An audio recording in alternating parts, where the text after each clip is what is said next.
Yun, magandang araw mga katapyok. So yun, tayo natin i-round up ulit yung kalat bola challenge ala katapyok. So yun, kakalat lang natin ulit yung bola. Pagkalat natin, mahulog yung mga object ball, balik lang sa mesa. Kung mahulog yung cue ball, makover, ball in hand natin. So yun, kalat lang natin.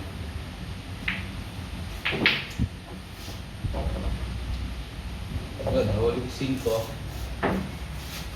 Kalat lang. Nahulog 6. Kalat lang din. Yun. So ito yung positioning natin.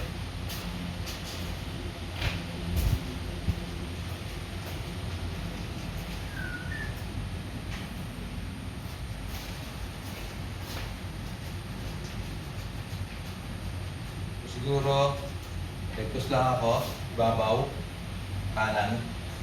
Pag ganun lang natin bola maano, size. Kanan ibabaw.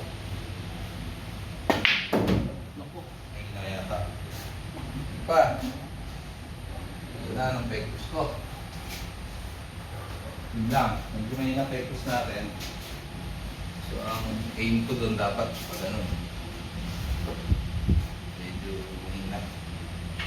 Yung pectus. Pag dito natin pahulugin, yung 6. So pectus lang ako ng kaliwa, ibabaw.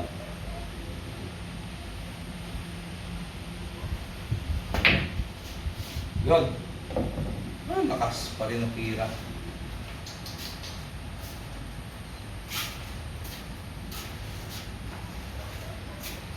So ito kahit ibabaw na tira natin, hindi natin pahulugin. May pising yung 7.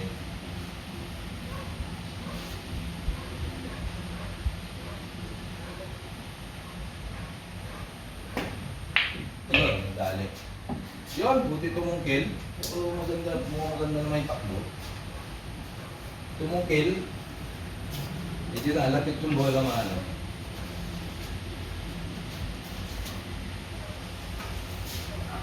Yan, baka dito, at least dito bola maano sa area ko.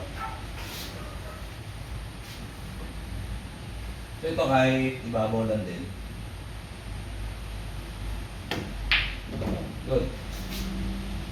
Yun nga yung bola maano. So yun, last ball. Doon natin mahulugin.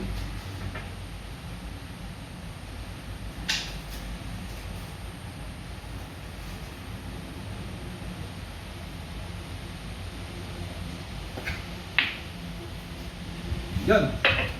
Nakadali ulit tayo ng kalat bola challenge ala katapyok. So yun, practice na mga katapyok.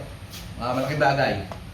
Packeting, preparasyon, tawag doon, yung solutioning, creativity, yung positioning, yan. So okay siya. Hanggang sa muli mga katapyok. Maraming salamat.